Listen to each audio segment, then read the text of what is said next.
Hello my dear friends, आप सभी का स्वागत है फिर से हिंदी की क्लास में मेरे इस यूट्यूब चैनल पर। और हमने शुरू किया था हमारा एक बेस से हम ले रहे थे। हमने शुरू किया था शब्द का वर्गीकरण, और शब्द के वर्गीकरण में हमने देखे थे प्रयोग के आधार पर, उत्पत्ति के आधार पर, अर्थ के आधार पर। तो उसमें हमने सबसे पहले जो बिंदु लिया था वो लिया था प्रयोग के आधार पर, और प्रयोग के आधार पर हमने शब्दों का वर्गीकरण किया था दो प्रकार से, एक विकारी और एक अविकारी। विकारी में हमने देखा था विकारी शब्द चार प्रकार के हमने निकाले थे, जिनमें संज्ञा, सर्वनाम, विशेषण और क्रिया, ये चार हमने इसमें पढ़े थे। इनमें से हमने सबसे पहला जो टॉपिक लिया था वो था हमारा संज्ञा का। संज्ञा में हमने संज्ञा की डेफिनेशन हम पढ़ चुके थे, संज्ञा के भेदों के बारे में हम पढ़ चुके थे कि संज्ञा जो है उसके तीन भेद होते हैं, व्यक्तिवाचक संज्ञा, जातिवाचक संज्ञा और भाववाचक संज्ञा। समझने की दृष्टि से हम इसे इस तरीके से भी देख सकते हैं, मूर्त संज्ञा और अमूर्त संज्ञा।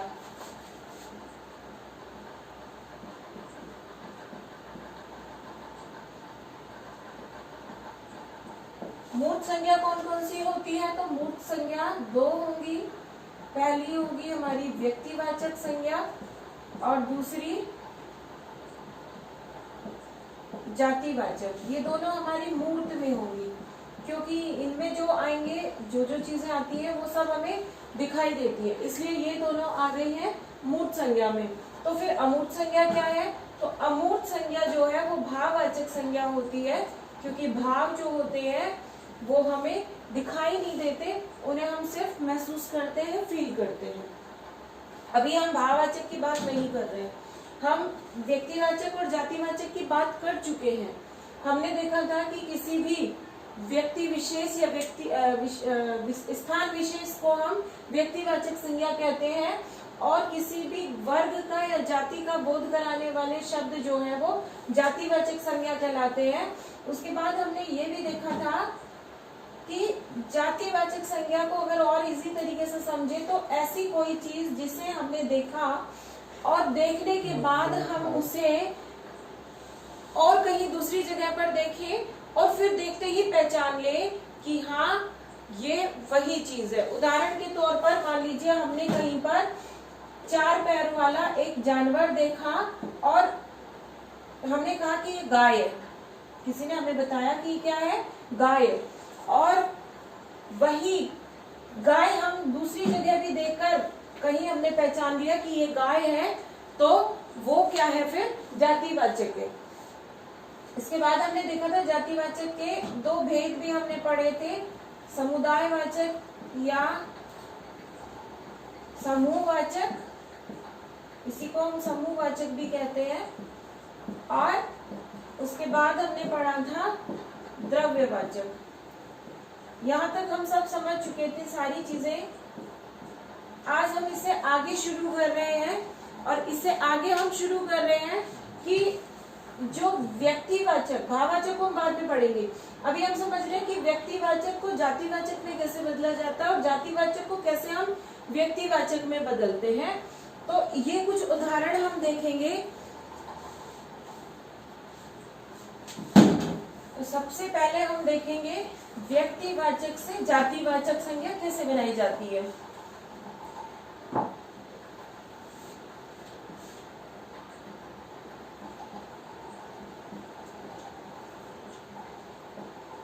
व्यक्तिवाचक से जातिवाचक संज्ञा बनाना।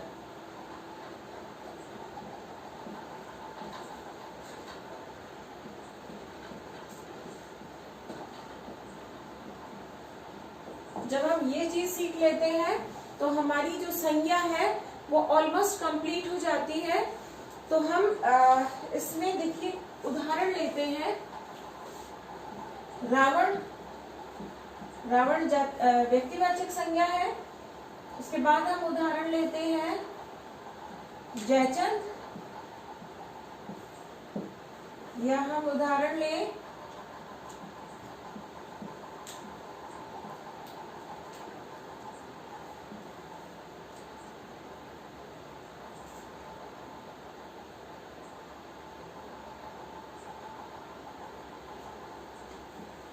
रावण। सबसे पहले देखिए हम रावण को करते हैं। रावण शब्द जो है ये हमारा है व्यक्तिवाचक।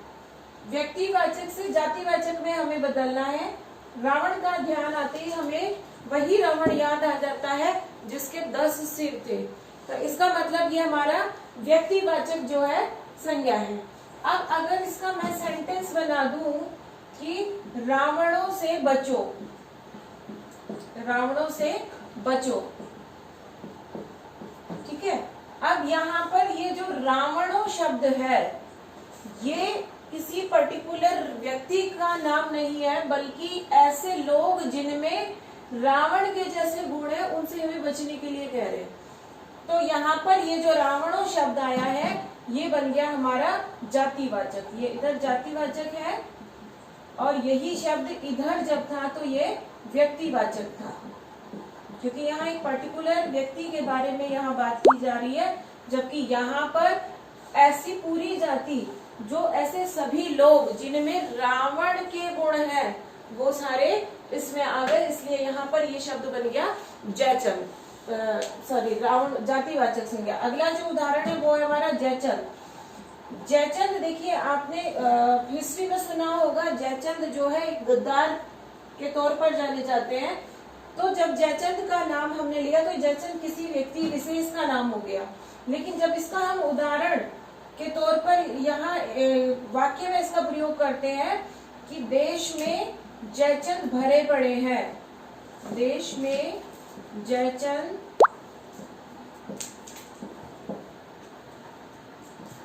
भरे पड़े हैं, तो यहाँ पर जो जयचंद शब्द आया है ये एक पूरी जाति का बोध करा रहे हैं, अर्थात ऐसे लोग इस दुनिया में भरे पड़े हैं जिनमें गद्दार वाले गुण हैं जो जयचंद में कभी हुए थे, ठीक है। तो इसलिए ये यहाँ पर हो गया हमारा जातिवाचक। उसके बाद बात करें हम तीसरे उदाहरण की, तो हम कहें कुंभकर्ण। कुंभकर्ण भी आपने सुना होगा, रावण के भाई का नाम कुंभकर्ण था। और जब यहाँ हम कुंभकर्ण की का नाम हमने लिया तो हमारे ध्यान में वही कुंभकर्ण आता है, लेकिन अब हम इसका एक वाक्य बनाते हैं। आपने अपने पेरेंट्स को, अपने माता पिता को कई बार सुना होगा कि क्या रात सुबह 10 बजे तक कुंभकर्ण की तरह पड़े रहते हो, ठीक है। तो यानी जो बहुत सो रहा है उसको हमने किसकी संज्ञा दे दी, कुंभकर्ण की। सुबह देर तक सोने वाले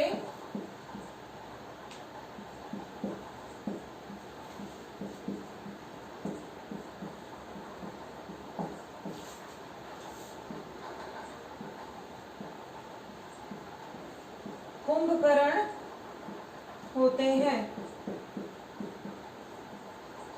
यहाँ पर इसका भी क्या हो गया, जाति का एक बोध करा रहा है, अर्थात वे सभी लोग जो सुबह लेट तक सोते हैं या बहुत ज्यादा जिन्हें नींद आती है उनको हम कुंभकर्ण की संज्ञा दे देते हैं। तो ये भी एक पूरी जाति को डिनोट हो रहा है। उसके बाद बात करें विभीषण। विभीषण भी रावण का जो है भाई था, और विभीषण नाम लेते ही हमारे दिमाग में विभीषण, वही विभीषण याद आता है। लेकिन अगर हम बात करें इसको किस तरह से हम जातिवाचक में बदल सकते हैं, तो हम इसमें कह सकते हैं कि भगवान करे किसी भी घर में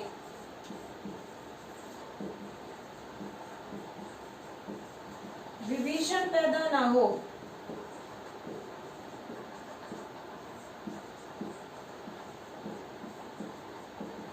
अर्थात यहाँ पर विभीषण, देखिए विभीषण वो व्यक्ति था जिसने रावण की घर की सारी बातें जो है, भेद जो है वो श्री राम को बता दिए थे। तो यहाँ पर हमने इस वाक्य का प्रयोग किया कि भगवान करे किसी भी घर में विभीषण पैदा ना हो, अर्थात ऐसे लोग पैदा नहीं हो जो अपने घर की बात किसी दूसरे को बताए। तो यहाँ पर किसी एक विभीषण की बात नहीं की गई, बल्कि एक जाति की बात की गई है, एक पूरे ग्रुप की बात की गई है, इसलिए यहाँ पर भी शब्द क्या हो गया है, ये जातिवाचक हो गया। ठीक है, तो इस तरह से हम व्यक्तिवाचक को जातिवाचक संज्ञा में बदल सकते हैं। रावण से बना रावणों से बचो, तो यहाँ पर ये रावणों जो है जातिवाचक का बोध करा रहा है।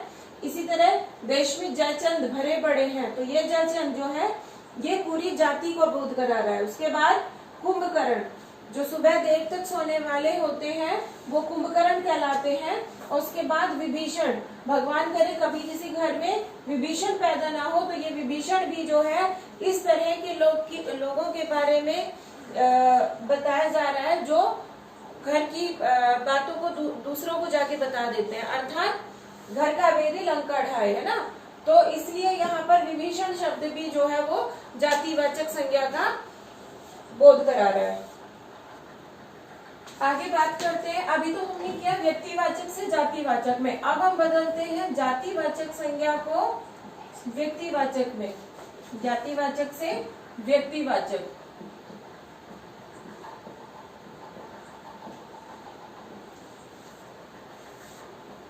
यस, पहला उदाहरण देखिए, पंडित। पंडित एक जाति विशेष को, एक पूरे जाति जो है पंडित उसको डिनोट कर रहा है पंडित। लेकिन इसको अगर मैं व्यक्तिवाचक में चेंज करूं तो जैसे ये बन जाएगा, पंडित जी देश के पहले प्रधानमंत्री थे।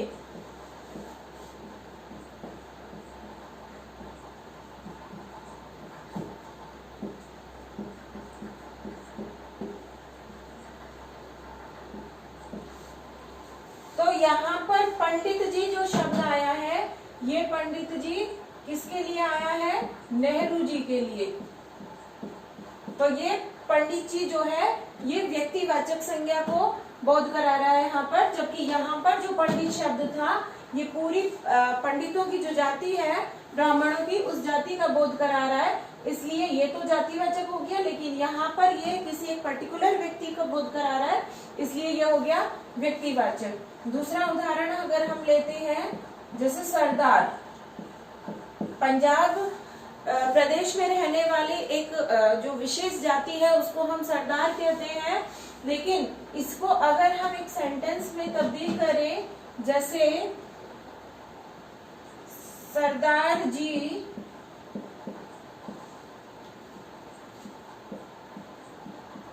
लौह पुरुष थे,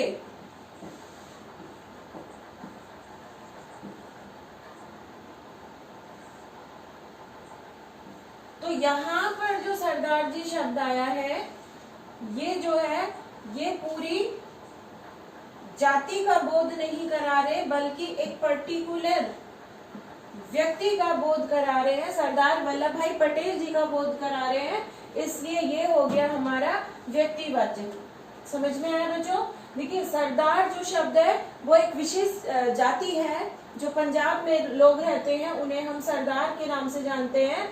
जबकि यहाँ पर जो सेंटेंस है, सरदार जी लौह पुरुष थे, तो यहाँ पर ये जो सरदार जी है ये सरदार वल्लभ भाई पटेल के लिए आया है। ठीक है, उसके बाद बात करें तेंदुलकर। अब तेंदुलकर जो है एक सरनेम है, जैसे हम सभी अपने अपने नाम के पीछे कोई कुमार लगाता है, कोई सैनी लगाता है, कोई यादव, कोई जाट, कोई चौधरी, इस तरीके से तेंदुलकर भी जो है एक जाति का बोध कराने वाला शब्द है। लेकिन अगर मैं इसको व्यक्तिवाचक में चेंज करूं तो देखिए सेंटेंस हमारा बनेगा, तेंदुलकर को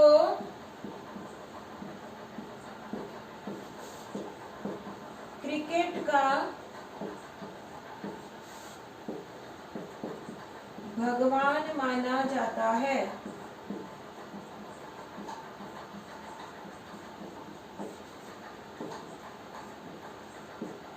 तो यहाँ पर जो तेंदुलकर आया है ये तेंदुलकर एक पर्टिकुलर व्यक्ति यानी सचिन तेंदुलकर के लिए आया है, इसलिए ये तेंदुलकर हो गया हमारा व्यक्तिवाचक। समझ में आया? किस तरह से हमने पहले व्यक्तिवाचक को जातिवाचक में कन्वर्ट किया, उसके बाद हमने जातिवाचक को किस तरीके से जो है व्यक्तिवाचक में चेंज किया। अब आगे हम बात करते हैं हमारे नेक्स्ट उसकी, जिसके अंदर हम भाववाचक संज्ञा की बात। अब हम आगे बात कर रहे हैं भाववाचक संज्ञा की। व्यक्तिवाचक और जातिवाचक संज्ञाएं जो है वो हमारी कंप्लीट हो चुकी है, और अब हम बात कर रहे हैं भाववाचक संज्ञा की, जिसको हम अमूर्त संज्ञा कहते हैं, क्योंकि ये हमें दिखाई नहीं देती है, इसलिए इसको हम अमूर्त संज्ञा कहते हैं। अमूर्त यानी जो दिखाई नहीं दे, तो दिखाई नहीं देते तो फिर हम इसे कैसे समझेंगे? देखिए, हम इसे दिखाई नहीं देती है, ये हम सिर्फ महसूस करते हैं, इसीलिए ये जो है अमूर्त संज्ञा है। तो भाववाचक संज्ञा होती क्या है? तो देखिए, व्यक्ति की गुण, दशा, भाव आदि जो है वो इस भाववाचक संज्ञा के अंदर आते हैं। और भाववाचक संज्ञा जो है वो देखिए विकारी और अविकारी दोनों तरह के शब्दों से मिलकर बनती है। अर्थात कहने का मतलब ये है कि ये स्वयं तो होती है, साथ ही बनाई भी जा सकती है। तो ये बनाई कैसे जा सकती है? तो जितने भी विकारी शब्द हमने पढ़े, विकारी शब्द हम पीछे पढ़कर आए हैं, जो होते हैं हमारी संज्ञा, सर्वनाम, विशेषण और क्रिया, इनसे भी जो है भाववाचक संज्ञा बनाई जा सकती है। तो हम एक एक को इसको समझेंगे कि किस तरीके से हम इससे बना सकते हैं जो भाववाचक संज्ञा। तो सबसे पहले बात करते हैं, सबसे पहले बात करेंगे हम जातिवाचक से भाववाचक संज्ञा बनाने की। तो जैसे शब्द है हमारे पास दोस्त, दोस्त से शब्द बना हमारा दोस्ती। ऐसे यार से शब्द बना याराना।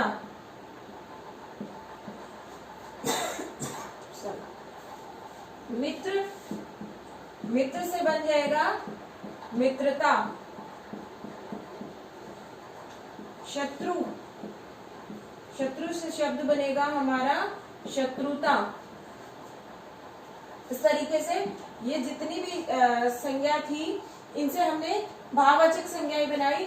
और इनकी पहचान क्या होती है? हम कई बार इनमें कंफ्यूज हो जाते हैं कि कैसे समझे कि ये जो है भाववाचक संज्ञा है या फिर ये जो है जातिवाचक संज्ञा है। तो देखिए, दोस्त हमें दिखाई देता है, ये दो दोस्त जय वीरू आपको दिखाई देते हैं दोनों, लेकिन उनके जो बीच में जो दोस्ती थी, वो दोस्ती हमें दिखाई नहीं देती, उसको हम सिर्फ महसूस करते हैं। तो दोस्त से जो भाववाचक संज्ञा बनी वो बनी दोस्ती। ऐसे ही यार, यार से याराना। मित्र, मित्र से मित्रता। शत्रु, शत्रुता। इस तरीके से ये जो भाववाचक संज्ञाएं हैं हम बना सकते हैं। आगे भी और भी बहुत सारे उदाहरण हैं, जैसे बच्चा, तो बच्चा से बना बचपन। लड़का तो हो जाएगा लड़कपन। अब कुछ लोग कहते हैं कि लड़का से अगर लड़कपन बनता है तो लड़की से क्या बनेगा? देखिए, इसमें मूल शब्द होता है लड़क, और लड़क से लड़कपन जो है भाववाचक संज्ञा शब्द बनी है। तो यहाँ पर चाहे लड़का हो, चाहे लड़की हो, चाहे लड़के हो, जो भाववाचक संज्ञा शब्द बनेगा वो एक ही बनेगा, लड़कपन। उसके बाद हम बात करते हैं, ये तो जातिवाचक संज्ञा से हमने भाववाचक बनाई। अब हम बनाते हैं सर्वनाम से।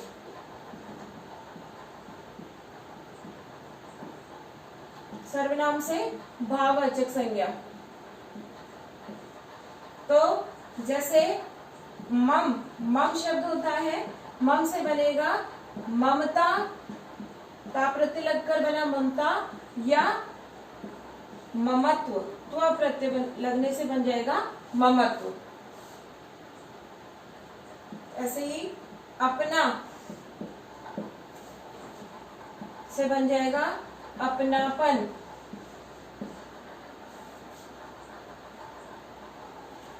ठीक है, उसके बाद अगर बात करें हम तो निज, निज से बन जाएगा ता प्रत्यय लगेगा तो बनेगा निजता,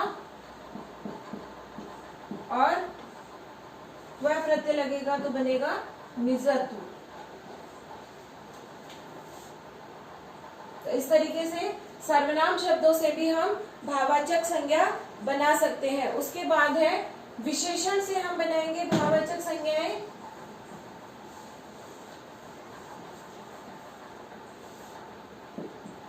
विशेषण जो शब्द है उनसे भाववाचक संज्ञा बनाएंगे।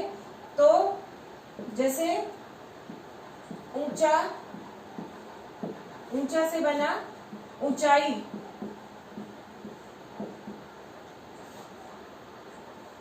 मीठा, मीठा से बनेगा मिठास।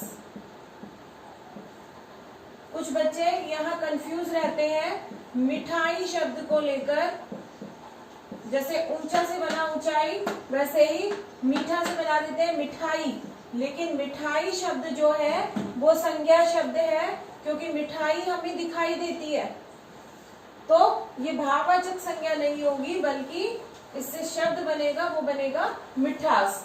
उसके बाद खट्टा, तो खट्टा से या तो खटाई, और दूसरा शब्द जो बनेगा वो बनेगा खट्टापन।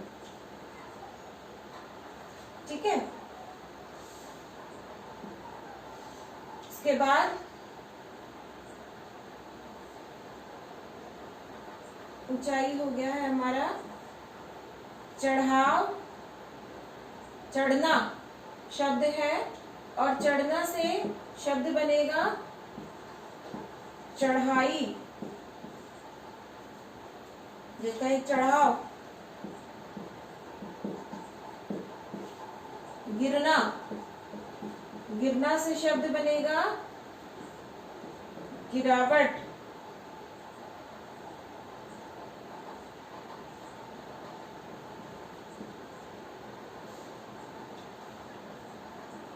उतरना से बनेगा, ये हमारे क्रिया से जो शब्द चल रहे हैं वो है, क्रिया से हम बना रहे हैं यहाँ पर। उतरना से बनेगा उतार या उतराई। ऐसे ही घूमना शब्द है, घूमना से बन गया घूम या घुमाओ। तो हमने देखा विशेषण से, क्रिया से, संज्ञा से और सर्वनाम से हम किस तरीके से जो है भाववाचक संज्ञा बना सकते हैं। तो इस तरीके से हम जितने भी शब्द हैं, चाहे वो विशेषण हो, संज्ञा हो, ठीक है, या क्रिया हो या सर्वनाम हो, इस तरीके से हम उन्हें चेंज कर सकते हैं भाववाचक संज्ञा में। तो जितने भी हमारे मन के भाव हैं, चाहे सुख है, दुख है, पूजा है, अर्चना है, ठीक है, ये सारे ही शब्द जो है ये आते हैं हमारे भाववाचक संज्ञा में। आई होप कि आप सबको आज का टॉपिक समझ आ गया होगा। अगले टॉपिक में हम एक नया जो है शुरू करेंगे। इसका अगला भाग जो है वो हमारा सर्वनाम का होगा, और ये टॉपिक आज हमारा यहाँ कंप्लीट होता है। उम्मीद करती हूँ कि आप सबको समझ में आया होगा, और अगर आपको ये समझ में आया है तो प्लीज इसे लाइक करें, शेयर करें और मेरे चैनल को सब्सक्राइब भी करें। Thank you.